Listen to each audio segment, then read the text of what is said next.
ಏನು ಕತೆ ಹೇಳಿದ್ದೆ?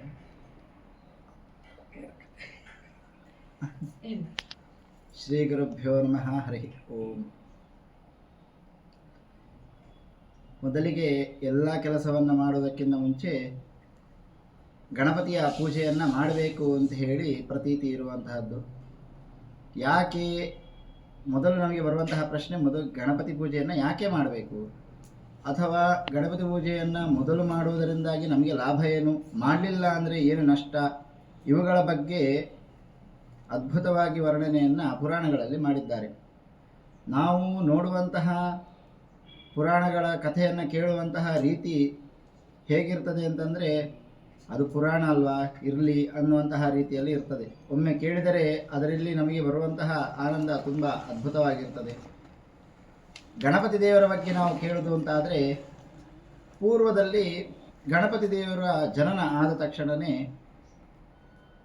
ಆಗ ಮುಖ ಅನ್ನುವಂಥದ್ದು ಆನೆಯ ಮುಖ ಆಗಿರಲಿಲ್ಲ, ಮಾನವನ ಮುಖ ಆಗಿತ್ತು. ಆಗಲೇ ಹಠ ಏನು ಅಂತಂದರೆ, ಯಾರಾದರೂ ಹೇಳಿದರೆ ಆ ಕೆಲಸವನ್ನು ಎಷ್ಟೇ ಕಷ್ಟ ಆದರೂ, ಪ್ರಾಣ ಹೋದರೂ ಅದನ್ನು ಮಾಡುವಂತಹ ಶಕ್ತಿ ಗಣಪತಿ ದೇವರಿಗೆ ಇದೆ ಅನ್ನುವಂಥದ್ದನ್ನು ತೋರಿಸಿದ್ದಾರೆ. ಖುದ್ದಾಗಿ ತಾಯಿಯೇ ಖುದ್ದಾಗಿ ಇಲ್ಲೇ ನಿಂತಿರು, ನಾನು ಒಳಗೆ ಸ್ನಾನ ಮಾಡಿ ಬರ್ತೇನೆ ಅಂತ ಹೇಳಿ ಹೋದಾಗಲೇ ಗಣಪತಿ ದೇವರು ಅಮ್ಮನ ಸ್ನಾನವನ್ನು ಆ ಭಗ್ನ ಆಗಬಾರ್ದು, ಯಾರು ಒಳಗೆ ಹೋಗಬಾರ್ದು ಅನ್ನುವಂತಹ ಮಾತಿಗೋಸ್ಕರ ಅವರು ಖುದ್ದಾಗಿ ದ್ವಾರಪಾಲಕರಾಗಿ ನಿಂತು ಸ್ವತಃ ಈಶ್ವರ ದೇವರು ಬಂದರೂ ಕೂಡ ಬಾಗಿಲನ್ನು ಬಿಡದೆ ತನ್ನ ಪ್ರಾಣವನ್ನೇ ಅರ್ಪಣೆ ಮಾಡಿದಂಥವರು ಆ ಗಣಪತಿ ದೇವರು. ಆಮೇಲೆ ತಾಯಿಯ ಒಂದು ಒತ್ತಾಯದ ಮೇರೆಗೆ ಗಣಪತಿ ದೇವರಿಗೆ ಆ ಒಂದು ಆನೆಯ ಉತ್ತರ ದಿಕ್ಕಿಗೆ ತಲೆ ಹಾಕಿದವರ ತಲೆಯನ್ನು ತನ್ನಿ ಎಂದಾಗ ಆನೆಯ ತಲೆಯನ್ನು ತಂದು ಕೊಡ್ತಾರೆ. ಆದ್ದರಿಂದ ಆನೆಯ ತಲೆಯನ್ನು ಇಟ್ಟಿದ್ದಕ್ಕೆ ಆ ಗಣಪತಿ ದೇವರಿಗೆ ಒಂದನೇದಾಗಿ ಏನು ಆನೆಯ ಮುಖ ಅನ್ನುವಂಥದ್ದು ಇದೆ ಎಂಬುದಾಗಿ ನಾವು ಹೇಳ್ತೇವೆ. ಇನ್ನು ಈ ಗಣಪತಿ ದೇವರಿಗೆ ಆನೆಯ ಮುಖವನ್ನು ಏನೋ ಇಟ್ಟರು, ಮನುಷ್ಯನ ಮುಖ ಇಟ್ಟಿದ್ರೆ ಒಂದಾದ ತೃಪ್ತಿ ಅನ್ನೋದು, ಸ್ವಲ್ಪ ತಿಂದರೂ ಸಾಕು ಹೊಟ್ಟೆ ತುಂಬ್ತಾ ಇತ್ತು. ಆದರೆ ಗಣಪತಿ ದೇವರ ಒಂದು ಮುಖವನ್ನು ಇಟ್ಟ ಮೇಲೆ ಅವರಿಗೆ ತಿನ್ನುವಂತಹದ್ದು ತುಂಬ ಜಾಸ್ತಿ, ಆದರೆ ಹಸಿವು ಅನ್ನುವಂಥದ್ದು ಜಾಸ್ತಿ ಆಯಿತು. ಹೀಗೆ ಒಂದಷ್ಟು ಕಾಲ ನಡೀತಾ ಇರಬೇಕಾದ್ರೆ ಪಾರ್ವತಿಯೇ ಎಲ್ಲ ಕೆಲಸವನ್ನು ಮಾಡಿಕೊಡ್ತಾ ಇದ್ದು. ಕುಬೇರನಿಗೆ ಒಂದು ಹಠ ಏನು ಅಂತಂದರೆ, ತನಗೆ ಅಹಂಕಾರ ತುಂಬ ಬಂತು. ನನ್ನಲ್ಲಿರುವಂತಹ ಸಂಪತ್ತು ಇನ್ನೊಬ್ಬರ ಹತ್ರ ಇಲ್ಲ, ನಾನು ಯಾರ ಬೇಕಾದರೂ ಹಸಿವನ್ನು ನೀಗಿಸಬಲ್ಲೆ ಅನ್ನುವಂತಹ ಅಹಂಕಾರ ತುಂಬ ಇತ್ತು. ಅದನ್ನು ಕಡೆಗಾಣಿಸಬೇಕು, ಅದನ್ನು ಇಳಿಸಬೇಕು ಅನ್ನುವಂತಹ ಒಂದು ಆಲೋಚನೆ ಎಲ್ಲ ದೇವತೆಗಳಲ್ಲೂ ಇತ್ತು. ಆದರೆ ಅವನಷ್ಟು ಸಂಪದ್ಭರಿತರಾಗಿ ಅಥವಾ ಅವನ ಅಹಂಕಾರವನ್ನು ಮುರಿಯುವಷ್ಟು ತಾಕತ್ತು ಯಾರಿಗೂ ಸದ್ಯಕ್ಕೆ ಯಾರಿಗೂ ಇರಲಿಲ್ಲ. ಹಾಗಾಗಿ ಅವನು ಒಂದು ದಿನ ಹೋಗಿ ಈಶ್ವರನನ್ನೇ ನಾನು ಊಟಕ್ಕೆ ಕರಿತೇನೆ ಅಂತ ಹೇಳಿ ಈಶ್ವರನಲ್ಲಿಗೆ ಹೋಗಿ, ನಮ್ಮ ಮನೆಯಲ್ಲಿ ಊಟ ಇದೆ, ಪ್ರೋಗ್ರಾಮ್ ಇದೆ, ನೀವು ಬನ್ನಿ ಅಂತ ಹೇಳಿ ಹೋಗಿ ಹೇಳ್ತಾರೆ. ಈಶ್ವರ ಹೇಳ್ತಾನೆ, ನನ್ನಿಂದ ಆಗೋದಿಲ್ಲ, ಮನೆಯವ್ರನ್ನ ಕೇಳಿ ಅಂತೇಳಿ. ಮನೆಯವ್ರನ್ನ ಕೇಳಿದಕ್ಕೆ ಮನೆಯವರು ಹೇಳ್ತಾರೆ, ಇಲ್ಲ ಸ್ವಲ್ಪ ಕಷ್ಟ ಇದೆ, ಕೆಲಸ ಮಾಡೋ ಮಕ್ಕಳನ್ನ ಯಾರಾದರೂ ಕಳಿಸ್ತೇನೆ, ತೊಂದರೆ ಇಲ್ಲ ಅಂತ ಹೇಳಿ ಕಳಿಸ್ತಾರೆ. ಅದಕ್ಕೆ ಮಕ್ಕಳಲ್ವ, ಯಾರಾದರೂ ಬಂದರೂ ನಡೀತದೆ, ತೊಂದರೆ ಇಲ್ಲ ಅಂತ ಹೇಳಿ ಹೋಗ್ತಾನೆ. ದೇವಾನು ದೇವತೆಗಳೆಲ್ಲ ಬಂದಿದ್ದಾರೆ, ಎಲ್ಲರಿಗೂ ಊಟ ಹಾಕಿ ಕೈ ತುಂಬ ದಕ್ಷಿಣೆ ಕೊಟ್ಟು ಅವ್ರನ್ನ ತೃಪ್ತಿಪಡಿಸಿ ಅವ್ರನ್ನ ಕಳಿಸಿ ಆಯಿತು. ಗಣಪತಿ ಬರೋದು ಸ್ವಲ್ಪ ಲೇಟ್ ಆಯಿತು. ಯಾಕೆಂದರೆ ಗಣಪತಿ ಆಡ್ತಾ ಇರ್ತಾನೆ ಮನೆಯಲ್ಲಿ, ತಾಯಿಗೆ ಇರಬೇಕು.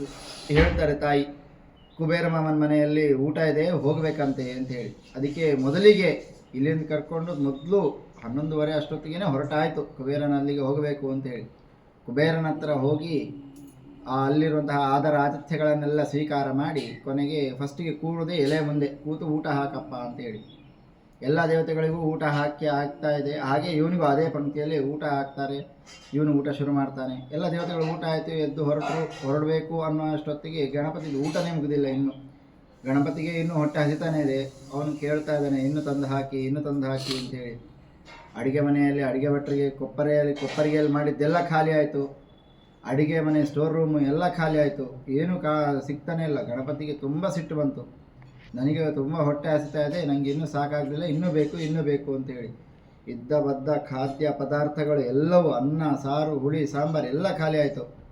ಕೊನೆಗೆ ಕರೆದಿರುವಂಥವನು ಯಜಮಾನನನ್ನೇ ತಿಂತೇನೆ ಅಂತ ಹೇಳಿ ಗಣಪತಿ ದೇವರು ಹೊರಡ್ತಾರೆ. ಯಾಕೆ ಅಂತಂದರೆ, ಗಣಪತಿ ದೇವರಿಗೆ ಹೊಟ್ಟೆ ತುಂಬ ಹಸಿತಾ ಇದೆ. ಹೊಟ್ಟೆ ಹಸಿದಾಗ ತಲೆಗೆ ಏನು ಕಾಣೋದಿಲ್ಲ. ಹೊಟ್ಟೆ ಹಸಿದಾಗ ನಮಗೇನಾದರೂ ಎದುರುಗಡೆ ಇದ್ದು ತಿನ್ನಬೇಕು ಅಂತ ಅಷ್ಟೇ ಅನ್ನಿಸ್ತದೆ. ಆದ್ದರಿಂದ ಕರೆದಿರೋದು ಕುಬೇರ.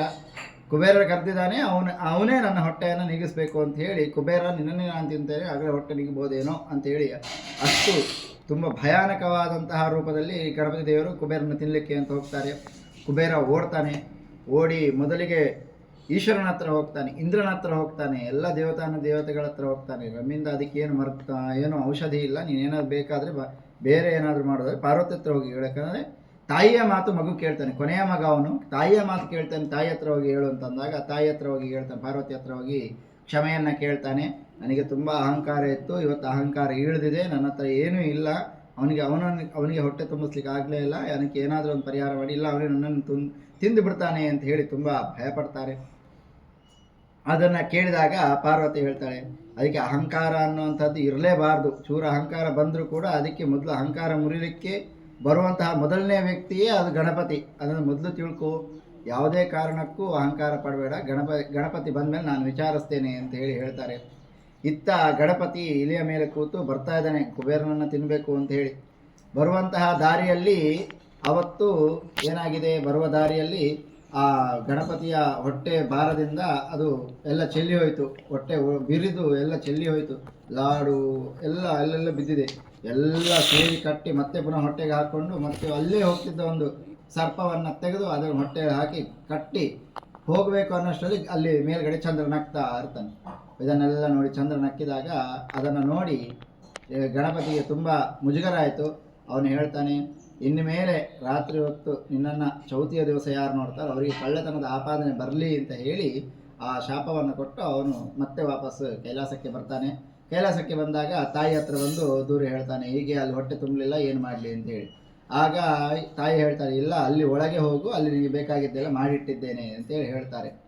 ಅಲ್ಲಿ ಹೋಗಿ ತಿಂತಾನೆ. ಆಗ ಅಷ್ಟದ್ರವ್ಯದ ಸ್ವಲ್ಪ ಭಾಗವನ್ನು ತಿಂದಾಗ ಅವನಿಗೆ ಅರ್ಧ ಹಸಿವು ನೀಗಿ ಹೋಯಿತು.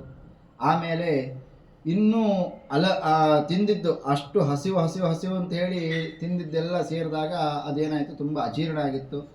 ಆಗ ತುಂಬ ದೇಹದಲ್ಲಿ ತುಂಬ ಉಷ್ಣ ಉಂಟಾಗಿ ತಿಂದಿದ್ದೆಲ್ಲ ನೀರು ಕುಡಿಲಿಲ್ಲ, ಸಮೇತ ತಿನ್ನೋದಷ್ಟೇ ಆಯಿತು, ಅಜೀರ್ಣ ಆಯಿತು ಅಂತ ಹೇಳಿದಾಗ ತುಂಬ ದೇಹದಲ್ಲಿ ಉರಿ ಉಂಟಾಯಿತು. ಅವನು ತುಂಬ ಅಳ್ತಾನೆ, ಗೋಗರಿತಾನೆ. ಆಗ ಎಲ್ಲ ಋಷಿಗಳು ಎಲ್ಲರೂ ಸೇರಿ ಆ ಒಂದು ಅಥರ್ವ ಶೀರ್ಷವನ್ನು ಪಾರಾಯಣ ಮಾಡಿ ಗರಿಕೆಯನ್ನು ಸಮರ್ಪಣೆ ಮಾಡ್ತಾರೆ, ಹೂವನ್ನು ಸಮರ್ಪಣೆ ಮಾಡ್ತಾರೆ, ಅವನ ದೇಹದಲ್ಲಿ ಹಾಕ್ತಾರೆ. ಸ್ವಲ್ಪ ನೆಮ್ಮದಿ ಉಂಟಾಯಿತು ಅಂತಾಯಿತು. ಆಮೇಲೆ ಏನೋ ಅವನನ್ನು ಶಾಂತರನ್ನಾಗಿ ಮಾಡಲಿಕ್ಕೋಸ್ಕರ ದೇಹದ ಒಳಗಿನ ಉರಿಯನ್ನು ಶಾಂತ ಮಾಡಲಿಕ್ಕೆ ಅಷ್ಟದ್ರವ್ಯ ಅಂತ ಹೇಳಿ 8 ದ್ರವ್ಯಗಳ ಒಂದು ದೊಡ್ಡ ಸಮ್ಮಿಲನವನ್ನು ಮಾಡಿ ಲಾಜ ಅಂದರೆ ಅರಳು, ಬೆಲ್ಲ ಮೊದಲಾದವುಗಳಿಂದ ಕೂಡಿಕೊಂಡು ಕಬ್ಬು ಇದನ್ನೆಲ್ಲ ಹಾಕಿ ಮಿಕ್ಸ್ ಮಾಡಿ ಅವನಿಗೆ ಕೊಡ್ತಾರೆ. ಅಷ್ಟದ್ರವ್ಯ ಅಂತ ಹೇಳ್ತೇವೆ. 8 ದ್ರವ್ಯಗಳಿರುವಂತಹ ಒಂದು ಪದಾರ್ಥ ಅದನ್ನು ಕೊಡ್ತಾರೆ. ಅದನ್ನು ಗಣಪತಿ ದೇವರ ಸೇವನೆ ಮಾಡಿದಾಗ ಅವನಿಗೆ ತುಂಬ ಸಂತೋಷ ಆಗ್ತದೆ. ಅದಕ್ಕೆ ಗಣಹೋಮವನ್ನು ಮಾಡಬೇಕಾದ್ರೆ ಅಷ್ಟದ್ರವ್ಯವನ್ನು ಸಮರ್ಪಣೆ ಮಾಡುವಂತಹದ್ದು.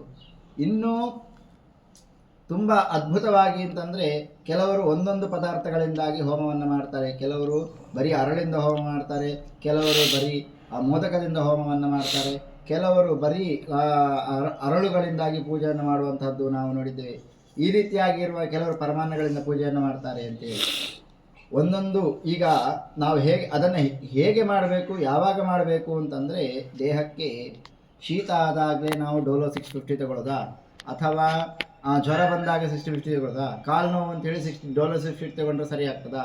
ಹೇಗೆ ಅದು ಸರಿ ಅಲ್ಲವೋ? ಅಂದರೆ ಜ್ವರ ಬಂದಾಗ ನಾವು ತೆಗೆದುಕೊಳ್ಳುವಂತಹ ಮಾತ್ರೆಗಳೇ ಬೇರೆ, ಔಷಧಿಗಳೇ ಬೇರೆ, ಅಥವಾ ಹಾಗೆಯೇ ಶೀತ ಬಂದಾಗ ಮಾತ್ರೆ ತಗೊಳ್ಳುವಂತಹ ಮಾತ್ರೆಗಳೇ ಬೇರೆ. ಅಂದರೆ ಒಂದೊಂದು ದೇಹದಲ್ಲಿ ಉಂಟಾಗುವ ಒಂದೊಂದು ಸಮಸ್ಯೆಗಳಿಗೆ ಒಂದೊಂದು ಔಷಧಿ ಅಂತ ಹೇಗಿದೆಯೋ ಹಾಗೆಯೇ ಜೀವನದಲ್ಲಿ ಉಂಟಾಗುವಂತಹ ಒಂದೊಂದು ಸಮಸ್ಯೆಗಳಿಗೆ ಒಂದೊಂದು ಪ್ರಯೋಗಗಳನ್ನು, ಒಂದೊಂದು ಹೋಮದ ಪ್ರಯೋಗವನ್ನು ಅಥವಾ ಪೂಜೆಯ ಪ್ರಯೋಗವನ್ನು ಹಿರಿಯರು ನಮಗೆ ತಿಳಿಸಿಕೊಟ್ಟಿದ್ದಾರೆ.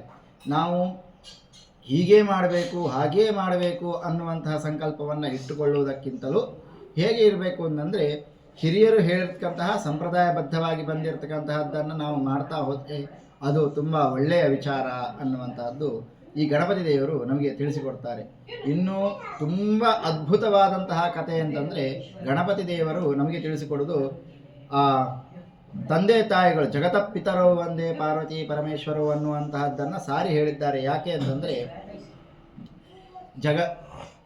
ಮೊದಲು ದೇವತೆಗಳಲ್ಲಿ ಮೊದಲು ಪೂಜೆಗೊಳ್ಳುವವನು ಯಾರು ಅಂತ ಕೇಳಿದಾಗ ಆಗ ಅದಕ್ಕೊಂದು ರೇಸ್ ಆಗ್ತದೆ. ಯಾರು ಭೂಮಿಗೆ 3 ಬಾರಿ ಪ್ರದಕ್ಷಿಣೆ ಮಾಡಿ ವಾಪಸ್ ಕೈಲಾಸಕ್ಕೆ ಬರ್ತಾರೋ ಅವರೇ ಮೊದಲು ಪೂಜೆಗೊಳ್ಳುವವರು ಅಂತ ಹೇಳಿ. ಷಣ್ಮುಖ, ಇಂದ್ರ ಎಲ್ಲ ದೇವತೆಗಳು ಕೂಡ ರೇಸಲ್ಲಿ ಇಳಿತಾರೆ. ಐರಾವತದಲ್ಲಿ ಆ ಇಂದ್ರ ಕೂಡ್ತಾನೆ, ಮಯೂರನಲ್ಲಿ ಅಂದರೆ ನವಿಲಲ್ಲಿ ಷಣ್ಮುಖ ಕೂಡ್ತಾನೆ. ಹೀಗೆ ಅವರವರ ವಾಹನದಲ್ಲಿ ವಾಯುದೇವರು ಹಾಗೆ ಉಳಿದವರು ಎಲ್ಲರೂ ಒಬ್ಬೊಬ್ಬರು ಒಂದೊಂದು ವಾಹನದಲ್ಲಿ ಕೂತು ಅವರು ಹೊರಡ್ತಾರೆ ಭೂಮಿ ಪ್ರದಕ್ಷಿಣೆ ಮಾಡಲಿಕ್ಕೆ ಅಂತೇಳಿ. ಗಣಪತಿ ದೇವರು ಮನೆಯಲ್ಲೇ ಕೂತಿರ್ತಾರೆ. ಇಲಿ ಮಹಾರಾಜ ಕೂತು ಆಲೋಚನೆ ಮಾಡ್ತಾನೆ. ಏನು ಅಂತಂದರೆ, ಗಣಪತಿಯನ್ನು ಹೊತ್ತು ನಾನು ಇಲ್ಲಿಂದ 10 ಹೆಜ್ಜೆ ಹೋಗೋದೇ ದೊಡ್ಡದು, ಅಂಥದ್ರಲ್ಲಿ ಭೂಮಿ ತನಕ ಹೋಗಿ ಭೂಮಿ ಪ್ರದಕ್ಷಿಣೆ ಮಾಡಿ ವಾಪಸ್ ಇಲ್ಲಿ ಕೈಲಾಸಕ್ಕೆ ಬರೋದು ಅಂದರೆ ಅದು ಅಸಾಧ್ಯದ ಕೆಲಸ, ಅದು ಆಗೋದೇ ಇಲ್ಲ ಅಂತ ಹೇಳಿ ಆಲೋಚನೆ ಮಾಡ್ತಾ ಇರ್ತಾನೆ. ಆದರೆ ಗಣಪತಿಗೆ ಇಲ್ಲಿಗೆ ಇನ್ನೂ ಸಂಶಯ, ಗಣಪತಿ ಇನ್ನೂ ಹೊರಡಲಿಲ್ಲ, ಇನ್ನೆಷ್ಟೊತ್ತಿಗೆ ನಾವು ಹೋಗೋದು ಅಂತ ಹೇಳಿ ಆಲೋಚನೆಯನ್ನು ಮಾಡ್ತಾ ಇರ್ತಾನೆ. ಎಲ್ಲ ವಾಪಸ್ ಬಂದು ಇನ್ನೇನು 10 ನಿಮಿಷದಲ್ಲಿ ಬರ್ತಾ ಇದ್ದಾರೆ ಅಂತ ಗೊತ್ತಾದಾಗ ಗಣಪತಿ ದೇವರು ಹೋಗಿ ತಂದೆ ತಾಯಿಗೆ ನಮಸ್ಕಾರವನ್ನು 3 ಪ್ರದಕ್ಷಿಣೆಯನ್ನು ನಮಸ್ಕಾರ ಮಾಡ್ತಾರೆ. ಆದ್ದರಿಂದಲೇ ಗೊತ್ತಾಗ್ತದೆ ಗಣಪತಿ ದೇವರ ಒಳ್ಳೆಯ ಬುದ್ಧಿ ಮತ್ತು ಅವರು ತುಂಬ ಬುದ್ಧಿವಂತರಾಗಿದ್ದಾರೆ ಅಂತಲೂ ಗೊತ್ತಾಗ್ತದೆ. ಅವರು ಎಲ್ಲ ವಿದ್ಯಾಭ್ಯಾಸಕ್ಕಿಂತಲೂ ಅಥವಾ ಏನೇ ಒಳ್ಳೆಯ ಕೆಲಸವನ್ನು ಮಾಡುವುದಕ್ಕಿಂತಲೂ ಮೊದಲು ಅವರನ್ನು ಪೂಜೆ ಮಾಡಿದರೆ ಒಳ್ಳೆಯದು ಅನ್ನುವಂಥದ್ದು ಕೂಡ ಅದನ್ನು ಎಲ್ಲರಿಗೂ ಸಾರ್ತಾರೆ. ಇನ್ನು ಪೂಜೆ ಮಾಡಲಿಲ್ಲ ಅಂತಂದರೆ ಏನು ಅನಾಹುತ ಆಗ್ತದೆ ಅನ್ನೋದಕ್ಕೆ ಉದಾಹರಣೆ ಆ ಒಂದು ತ್ರಿಕಾಲಜ್ಞಾನಿಯಾದಂತಹ ರಾವಣನ ಕಥೆಯನ್ನು ನಾವು ತಿಳ್ಕೊತೇವೆ.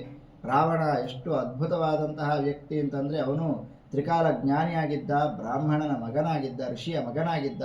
ಆದರೆ ಅವನು ಮಾಡಿದಂತಹ ತಪ್ಪೇನಂತಂದರೆ, ಗಣಪತಿಯ ಪೂಜೆಯನ್ನು ಅವನು ತಪಸ್ಸು ಮಾಡುವುದಕ್ಕಿಂತ ಮುಂಚೆ ಆಗಲಿ, ಅವನು ಕರ್ಮಾಂಗವನ್ನು ಮಾಡುವುದಕ್ಕಿಂತ ಮುಂಚೆ ಆಗಲಿ ಅವನು ಅದನ್ನು ಮಾಡಲೇ ಇಲ್ಲ.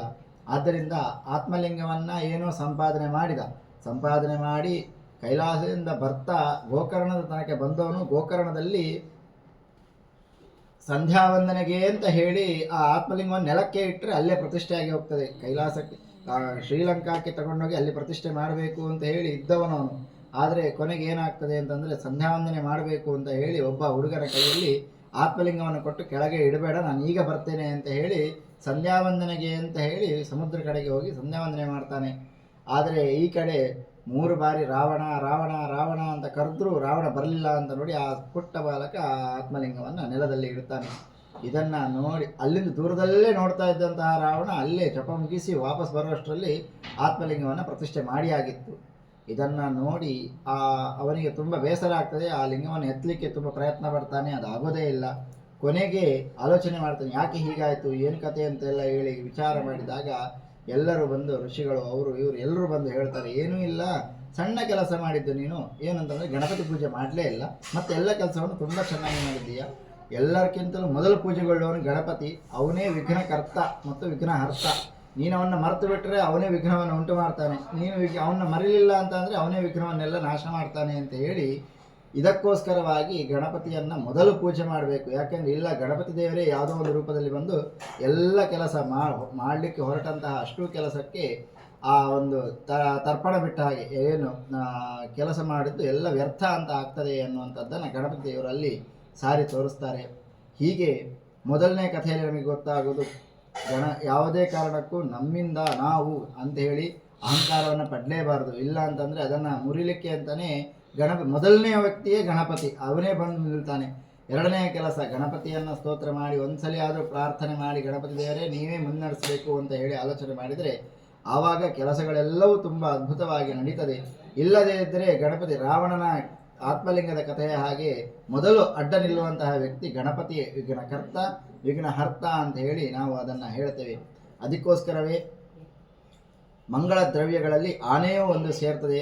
ರಥೋತ್ಸವ ಆಗಿರ್ಬೋದು ಅಥವಾ ಯಾವುದೇ ಉತ್ಸವ ಆಗಿರ್ಬೋದು, ಆಗಿನ ಕಾಲದಲ್ಲಿ ಈ ಒಂದು ಪತಾಕೆಗಳು ಹೋಗುವುದಕ್ಕಿಂತ ಮುಂಚೆ ಮೊದಲು ಆನೆಯನ್ನು ಕಳಿಸ್ತಾರೆ. ಆನೆ ಮೊದಲು ರಥಬೀದಿಯಲ್ಲಿ ಆನೆ ಮೊದಲು ಹೋಗಬೇಕು, ಆಮೇಲೆ ಪತಾಕೆಗಳು ಹೋಗಬೇಕು, ಆಮೇಲೆ ಚಂಡೆ ವಾದ್ಯಗಳೆಲ್ಲ ಹೋಗಬೇಕು. ಯಾಕೆ ಅಂತಂದರೆ ಆನೆ ಮೊದಲು ಹೋಗೋದು ಅಂತಂದರೆ, ಆನೆ ಅನ್ನುವಂಥದ್ದು ಮಂಗಳಕರ ದ್ರವ್ಯ, ಗಣೇಶನ ಇದು ಸೂಚನೆ ಅಂತ ಹೇಳಿ ಆ ಆನೆ ರಥಬೀದಿಯಲ್ಲಿ ಮೊದಲು ಹೋಗಿ ಆಮೇಲೆ ಹೋಗುವಂತಹದ್ದು ಪತಾಕೆಗಳು, ಆಮೇಲೆ ವೇದ ವಾದ್ಯಗಳು, ಆಮೇಲೆ ಆ ಕಲಶಗಳು, ಆಮೇಲೆ ರಥ ಹೋಗುವಂತಹದ್ದು ರಥೋತ್ಸವದ ನಿಯಮ ಮೊದಲಿನ ಕಾಲದಲ್ಲಿ ಇದ್ದಂತಹದ್ದು. ಅದಕ್ಕೋಸ್ಕರ ಗಣಪತಿ ಹೋದಲ್ಲಿ ಅದು ಯಾವುದೇ ರೀತಿಯಾದಂತಹ ಕಷ್ಟಗಳಿದ್ರೂ ಕೂಡ ಅಲ್ಲೆಲ್ಲ ಪರಿಹಾರ ಆಗ್ತದೆ ಅನ್ನುವಂತಹ ವಿಚಾರವನ್ನು ಆಗಿನ ಕಾಲದಲ್ಲಿಯೇ ನಮಗೆ ತಿಳಿಸಿಕೊಟ್ಟಿದ್ದಾರೆ.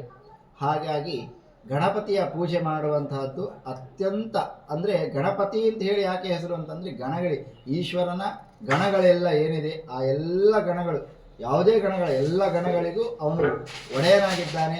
ಯಾವುದೇ ತೊಂದರೆಗಳಿದ್ದರೂ ಕೂಡ ಅದಕ್ಕೆಲ್ಲ ಅವನು ಎದ್ದು ನಿಲ್ಲುವಂತಹ ಒಬ್ಬನ ವ್ಯಕ್ತಿ ಅಂತಂದರೆ ಅದು ಗಣಪತಿ. ಆದ್ದರಿಂದ ಗಣಪತಿಗೆ ಪೂಜೆಯನ್ನು ಮಾಡುವಂಥದ್ದು, ಮೊದಲು ಗಣಪತಿಗೆ ಪೂಜೆಯನ್ನು ಅಥವಾ ಗಣಪತಿಯ ಸ್ತೋತ್ರವನ್ನು, ಗಣಪತಿಯ ಹಾಡನ್ನು ಏನಾದರೂ ಹೇಳಿ ನಾವು ಮಾಡುವಂತಹ ಕೆಲಸ ಅದು ಅತ್ಯುನ್ನತವಾದಂತಹದ್ದು.